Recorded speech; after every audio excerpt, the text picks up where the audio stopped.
I'm currently sitting on the side of the street in a neighborhood subdivision where it's not totally uncommon to see a car or two moving in and around this neighborhood.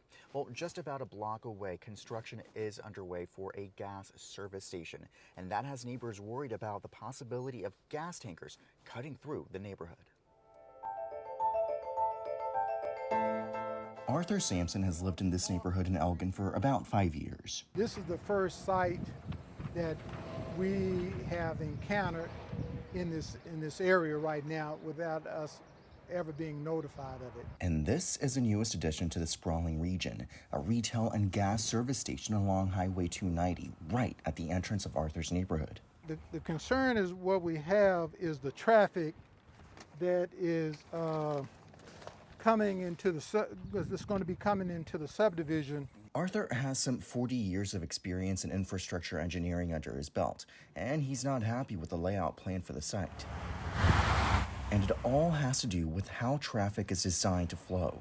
This driveway could be open more, and traffic can come in and traffic can come out. The service station will be able to take in cars, trucks, and tankers from the side facing the highway, but they'll only be able to get out on Red Elm Parkway, which happens to be the entrance to the subdivision. TxDOT officials say they've reviewed the project but concluded that the nearby intersection is too close to allow traffic to exit back out onto 290, and that the restrictions are there to limit crashes as customers re-enter the highway.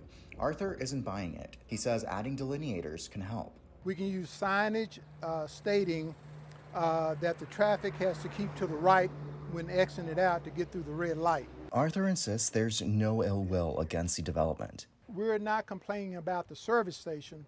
We're complaining about the traffic leaving the service station into the subdivision. His concern isn't just the disruption to the flow of traffic, but the wide turns in the neighborhood street as tankers get in and out of the station. When that big commercial truck leave this site, if they lose their brakes, they're going to go straight through that wall there.